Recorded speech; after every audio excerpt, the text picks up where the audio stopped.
And with that being said, let's talk about Moses for just a moment. For the first 40 years of his life, he was raised in the heart of Egypt by the daughter of a pharaoh. Who gets this opportunity? Not many of us. For 40 years he lived like this. He was groomed to be a pharaoh. If you're groomed to be a pharaoh, you are educated in the Egyptian mysteries. For 40 years, what can you learn in 40 years about the Egyptian mysteries when you're living like this? So with an understanding of the ancient mysteries beyond our comprehension, Moses then lives an obscure, humble life tending sheep for 40 years. Here he's living the life of a shaman. He's living off the land. And if you don't think that he's learned which plants are edible, which plants are poisonous, and which plants get you out of your head, then you're out of your head. He was a master of these things. So one day, while wandering about on Mount Sinai, Moses hears the voice of God coming from a bush. So the story goes. Mount Horeb and Mount Sinai are two names for the same location. Horeb is thought to mean a glowing heat, which seems to be a reference to me of the sun, while Sinai may be derived from the name Sin, the Sumerian deity of the moon. So Sinai and Horeb would be the mountain of the moon and the sun, respectively. So I do indeed suggest that Moses ingested a psychedelic substance at this point. However, I don't believe it was ayahuasca. I believe it was the Amanita muscaria mushroom. What happens after he has this experience? He becomes a leader. He's determined to go back to Egypt and free his people. His eyes were opened to what he needed to do. He found his calling. This sounds very familiar to anybody who's had a mind-blowing psychedelic experience, who's like, now they're set on their path. It's what happened to me. So he comes back down the mountain and he leaves Mount Horeb. He prays about it and he talks to God, and apparently God is not in a bush any longer. He says, go back to Egypt, for all those who wanted to kill you are dead. Path's clear, buddy. Go do your thing. So he goes back to Jethro, here dressed in purple, who's the priest of Midian. I believe Moses was marrying or had married his daughter at this point. He says, let me return to my people in Egypt and see if any of them are still alive. Yes, I'm still using Legos as a visual. So Jethro says, go do your thing. And he does. Moses goes back to Egypt and he says, let my people go. We've all heard this story 1,000 times. He frees the people, but they kind of reject him, saying that, you've freed us from slavery just to bring us out here to die. Moses parts the waters and they escape to their freedom. After he's freed these people, he brings them back home. He brings them back to the same mountain where he encountered God in the burning bush. He knew where to go. He knew where these mushrooms flourished. And what does he do? He goes back up to the same mountain. It's all about location. These people here are kind of having a new experience where Moses is back home, really. So Moses goes and he disappears up to the mountain to talk to God, and he leaves his brother Aaron in charge. So Moses knew exactly where to go and where to look for whatever substance it was that gave him direct access to what he believed was the voice of God. So while Moses is atop the mountain doing his thing, Aaron has everyone worshiping a golden cow. Now that's kind of strange. When you hear about this, that sounds kind of odd. That sounds like something that they would do in India, not here. And when Moses sees this, he's furious. He flips. There is a logical reason Aaron would think to have his people worship a cow. And this theory ties directly to manna. So let's go back. Let's go back to when the Israelites crossed over the sea, leaving the desert and entering into the wilderness. And they were starving and they were complaining. Moses, being this close to home, would have known the environment, including the plants and the animals and the mushrooms that lived there.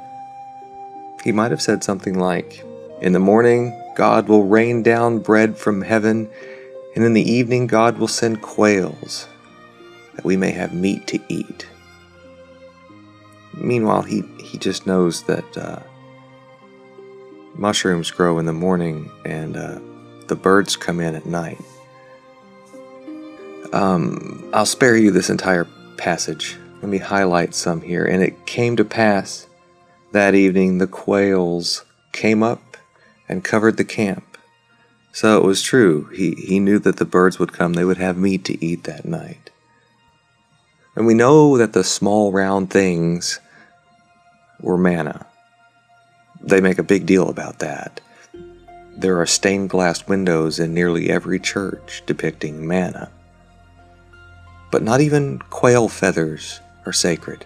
But manna was kept in the Ark of the Covenant with the tablets of the new law. Something about this manna was far more significant than the quail from the night before. The manna was spiritual nourishment, and the quail was physical nourishment. And in comparison, it's quite mundane. They probably had quail before. But the manna blew their minds. They kept the manna for several generations. They stopped talking about the quail on the next page. You call something "what is this" when it is mysterious. When it looks amazing and you can't tell what you're looking at, or when it does something to you that you just can't quite explain. This is a good book to send you on the right path. Keep in mind, this book will suggest that manna was a type of fungus called ergot that was more of an infection that got into the bread that they ate. Moldy bread makes this mystical manna from God appear to be kind of a mistake. I find it more logical that this story was preserved because these people found something special, not because these people accidentally ate bread that was laced with LSA.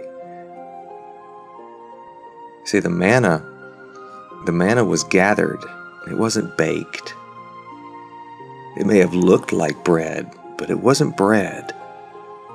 When the dew settled on the camp at night, the manna also came down. Now, they may not have known that the manna actually came up, but the camp where they were sleeping at night didn't have mushrooms on the ground when they went to sleep, and when they woke up, they were everywhere.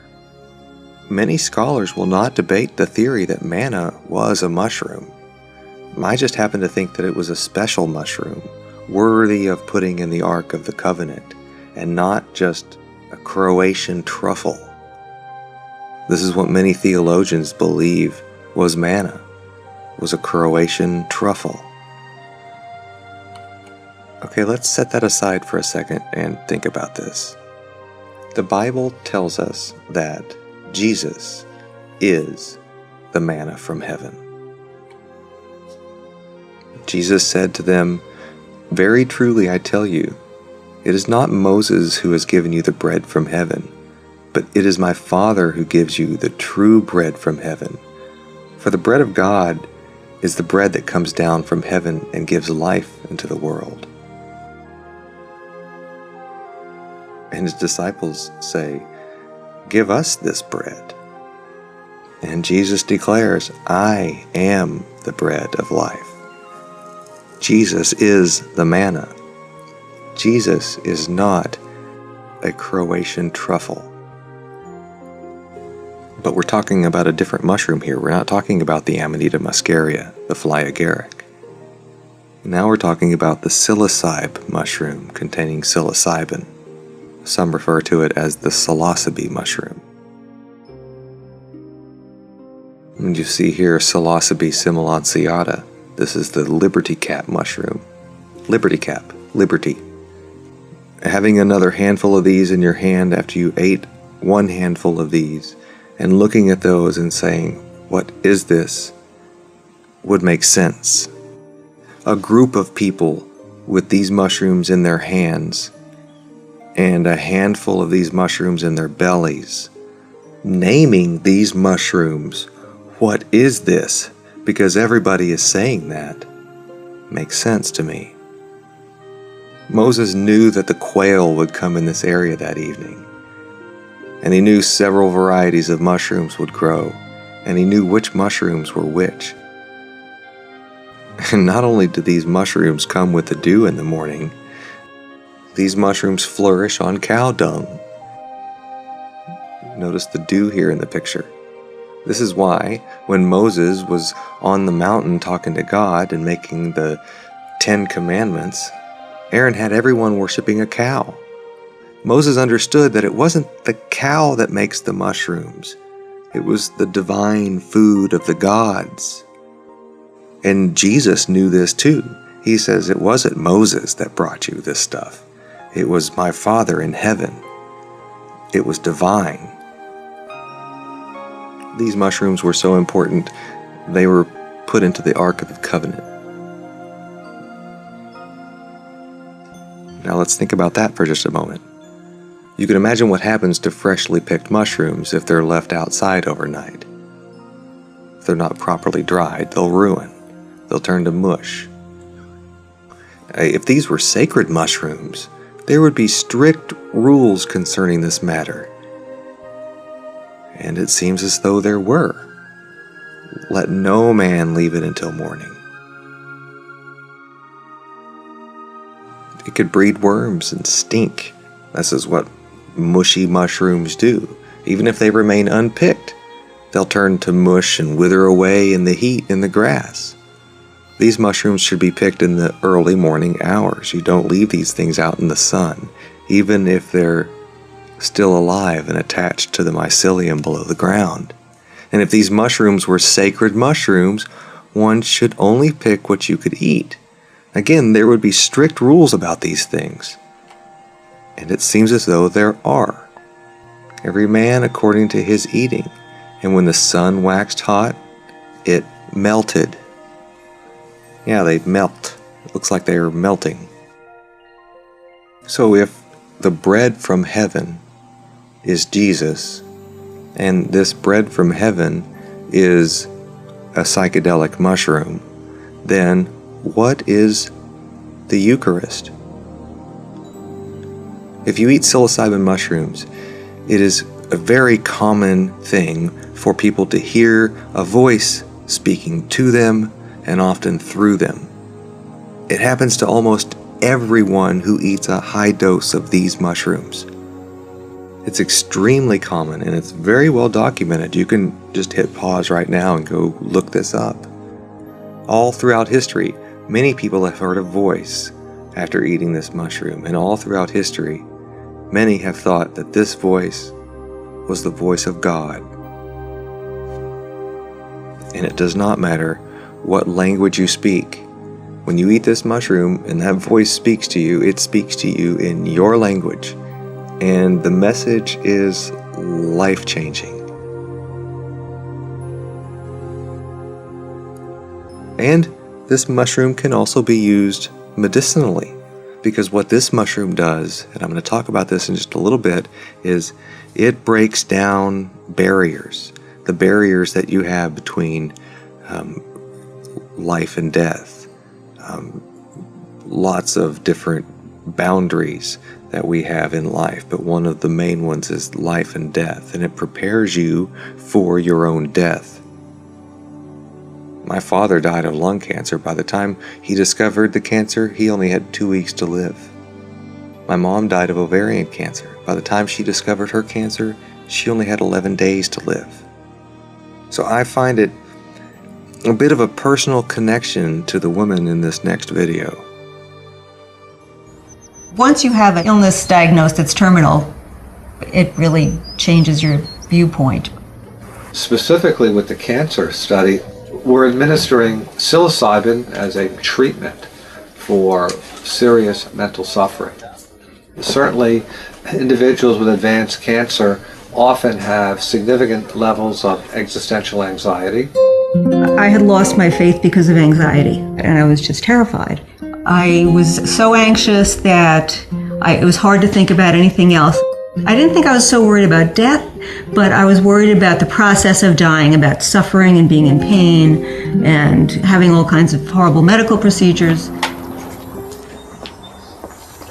I was being irritable with my husband, Richard, when I was so anxious, and that was a very bad thing. Because he's my caretaker, when I'm ill, and I was not being nice to him and treating him the way I should at all.